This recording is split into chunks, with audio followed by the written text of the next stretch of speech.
سینے سے بیان کر، کہیں فتویٰ نہ لگ جائے۔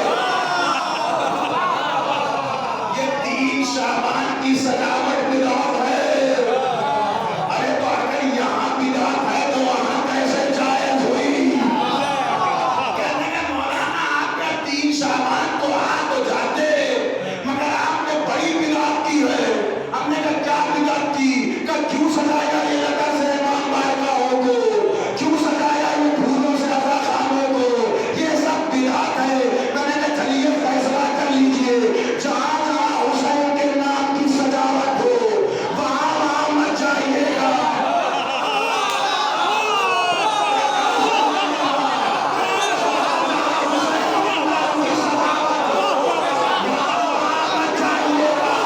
ارے آج اللہ خانے میں منائیے، کل جنت۔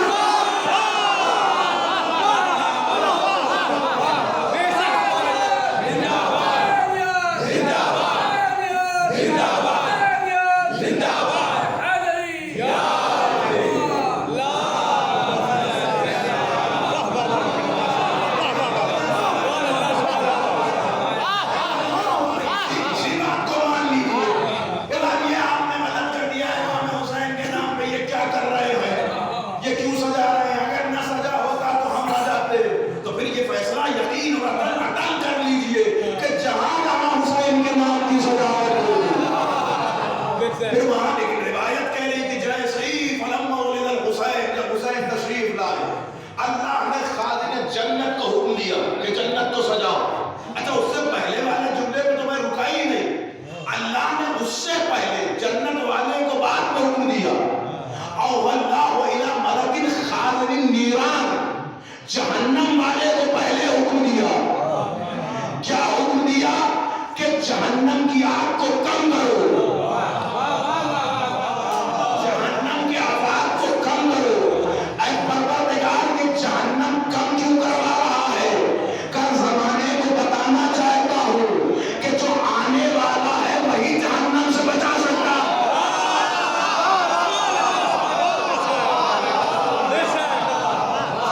جو آنے والا ہے وہی جہنم سے بچا سکتا ہے۔ لیکن ثابت ہونے کے لیے 2 دلیلیں چاہیے۔ یہ تو ایک دلیل تھی جو میں نے روایت سے پڑھی کہ اللہ جب امام حسین تشریف لائے تو اللہ نے حکم دیا کہ جہنم کی آگ کو کم کر دو۔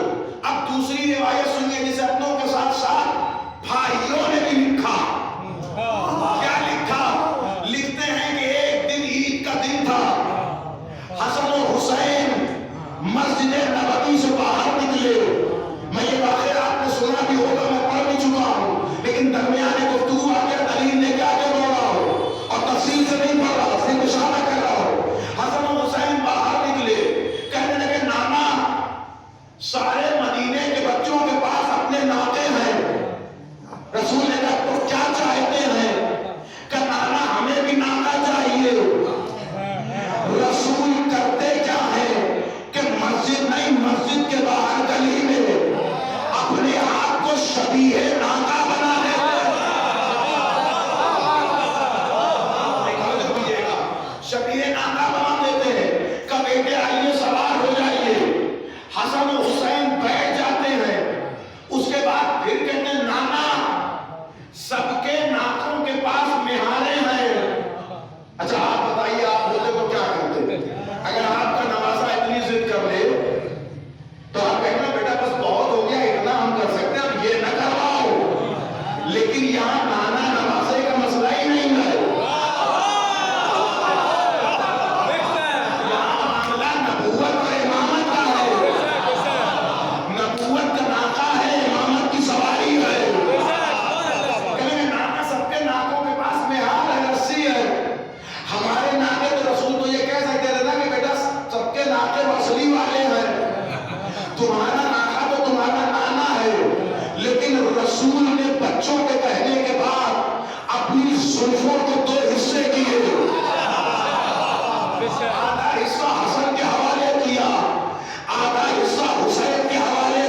اللہ بس کیجئے، اب یہ آواز اور نہ نکالیے۔ کہ جبریل کیا ہوا؟ کہ آپ نے ایک مرتبہ کہا اللہ نے جہنم کے ایک حصے کی آگ کو کم کر دیا۔ روایت بھول تو نہیں گئے آپ؟ حسین آ رہے ہیں، جہنم کی آگ کو کم کرو، یہ تھی نا روایت۔ اب یہاں کیا کر رہے ہیں؟ جبریل کہہ رہے یا رسول اللہ، آپ نے ایک مرتبہ کہا اللہ نے ایک حصہ جہنم کی آگ کو کم کر دیا، آپ نے دو مرتبہ کہا اس کا مطلب بچے کھیل کھیل میں بھی امت کو جہنم سے بچانے کا انتظار کر رہے ہیں۔ جبریل نے روکا یا رسول اللہ اب نہ کہیے گا، اس لیے کہ آپ نے 3 مرتبہ کہا اور اللہ نے 3 حصہ جہنم کی آگ کو کم کر دیا ہے۔ اچھا روایت تو ختم ہو گئی، حسن حسین بھی کچھ سے اتر گئے، واقعہ تمام ہو گیا، لیکن مجھے تو کہنے کا حق ہے نا کہ جبریل اتنی جلدی کیا تھی؟ جبریل اتنی جلدی کیا تھی؟ تھوڑا ٹہل جاتے، رک کے آتے، سنبھل کے آتے، ٹہل جاتے۔ ارے 5-7 مرتبہ رسول اللہ اللہ کہتے جہنم کا معاملہ ہی ختم ہو جاتا۔ یہی ہے نا روایت، یا رسول اللہ آپ کیسے جاؤ گے؟ اللہ جہنم کی آگ کو ختم کرتا جائے گا۔ تو 7-8 طبقے ہیں جہنم کے، اگر رسول اللہ 7-8 مرتبہ کہہ دیتے تو اللہ سارے جہنم کی آگ کو ختم کر دیتا۔ ایک جبریل ٹہل جاتے، 3 مرتبہ تو کہہ ہی دیا تھا، کچھ مرتبہ اور کہہ دیتے، سارا معاملہ ہی ختم ہو جاتا، نہ جہنم ہوتا، نہ جہنم کا خوف ہوتا۔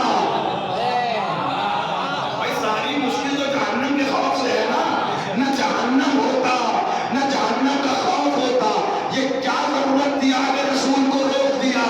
جبریل بھی مسکرا کے کہیں گے میں رک تو جاتا، میں ٹھہر تو جاتا، میں رسول کے لہجے سے جہنم ختم تو کروا دیتا، لیکن میں بھی سوچنے لگا کہ اگر سارا جہنم ختم ہو گیا تو دشمن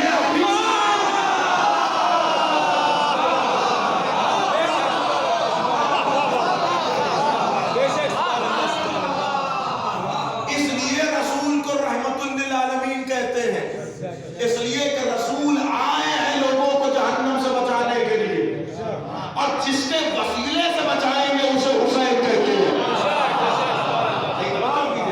یہ 2 منزلیں میں نے آپ کے سامنے پیش کی۔ جب امام حسین دنیا میں آئے تو اللہ نے حکم دیا اے جہنم کے خازن، اے جہنم کے دروغہ، جہنم کی آگ کو کم کرو۔ کیوں؟ اس لیے کہ حسین دنیا میں آئے، حسین دنیا میں آئے، برکت حسین کی وجہ سے۔ اب روایت آگے بڑھی، پہلا حکم جہنم کے دروغہ کو دیا گیا، دوسرا حکم جنت کے رضوان کو دیا گیا، اس کے بعد تیسرا حکم حوران جنان کو دیا گیا۔ اللہ نے اور اللہ الہ حور، اللہ نے حوروں کی طرف وحی کی، اے جنت کی حوروں اپنے آپ کو سجاؤ، آراستہ کرو۔ کیا ہوا؟ اللہ میاں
دوسرے کو مبارکباد دینا یہ فرشتوں کا کام ہے. نہیں پھر جملہ کہہ رہا ہوں, 3 شعبان کو ایک دوسرے کو مبارکباد دینا یہ فرشتوں کا کام ہے. فرشتوں نے کیا کیا؟ 3 شعبان کو ایک دوسرے کو مبارکباد دی. قانون بنا جو 3 شعبان کو مبارکباد دے وہ فرشتہ ہے. اگر زمین پہ چلتے پھرتے فرشتے دیکھنے ہو تو 3 شعبان کی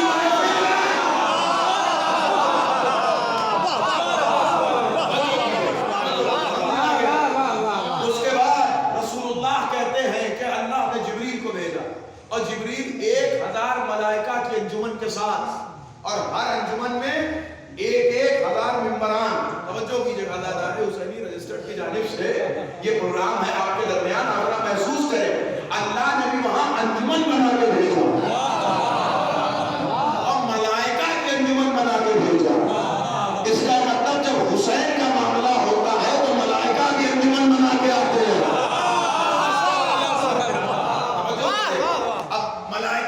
اچھا جبریل ابھی تک نہ جانے کتنی مرتبہ آسمان سے آئے, نہ جانے کتنی مرتبہ زمین پہ آئے, لیکن آج انداز بدلا ہے جبریل کا. آج جبریل اس جزیرے سے آئے کہ جہاں پہ ایک ملک عذاب میں گرفتار پڑا ہوا تھا. لیکن آپ نہ جانے کتنی مرتبہ فکر اس کا واقعہ سنتے ہیں, اور ہر سال ماہ شعبان میں یہ واقعہ دہرایا جاتا ہے, اور دہرایا جانا بھی چاہیے, اس لیے کہ 3 شعبان کی جو دعا ہے مفاتیح الجنان میں, اس میں بھی اس واقعے کا ذکر موجود ہے. یعنی اللہ اور معصومین خود چاہتے ہیں کہ یہ واقعہ بار بار دہرایا جائے تاکہ زمانے والوں کو یاد رہے کہ صرف زمین کے مسیحا کو حسین نہیں کہتے, آسمان والوں کے سارے.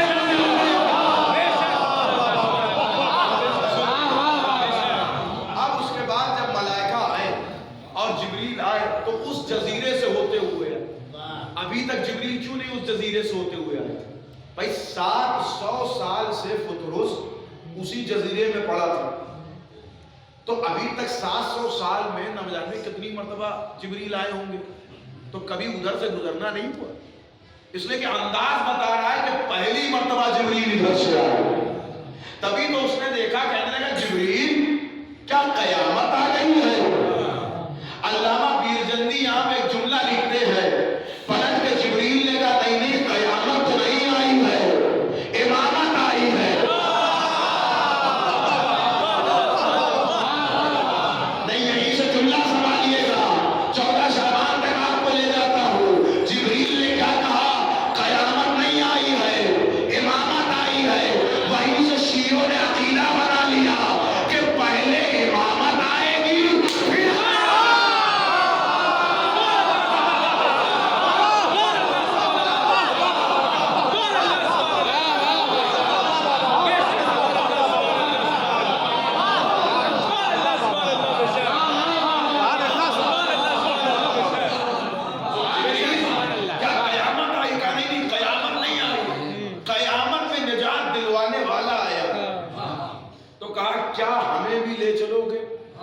اچھا اس فرشتے کی بھی تھوڑی سی ہسٹری سنتے چلیے, شاید ہمارے جوان بھائیوں کے لیے کوئی نئی بات ہو. یہ فرشتہ 700 سال سے عذاب کاٹ رہا تھا. اس نے کیا کیا تھا؟ اب بہت سارے لوگ بہت ساری روایتیں لکھتے ہیں کہ صاحب اس نے غرور کیا تھا, اس نے اپنی پرواز سے زیادہ اڑنے کی کوشش کی تھی. لیکن صاف صاف یہ لکھا ہے کہ اللہ نے حکم دیا, اس نے نہیں مانا. نہیں مانا تو اللہ نے اس کے بالوں پر ضبط کر لیے اور اس پر عذاب نازل کر کے اسے اس جزیرہ ظلمات میں ڈال دیا. اور یہ وہاں بیٹھا ہوا, جب اسے احساس ہوا تو یہ استغفار کر رہا تھا. اچھا یہ بتائیے اتنی مرتبہ اس نے رو رو کے استغفار کیا, جب اللہ کو قبول ہی کرنا تھا تو اللہ بار بار اس سے کیا کہتا تھا؟ بھئی اللہ کو تو پتا ہے نا کہ ایک دن اسے بالوں پر ملیں گے, حسین کے وسیلے سے ملیں گے, تو یہی کام پہلے ہو جاتا.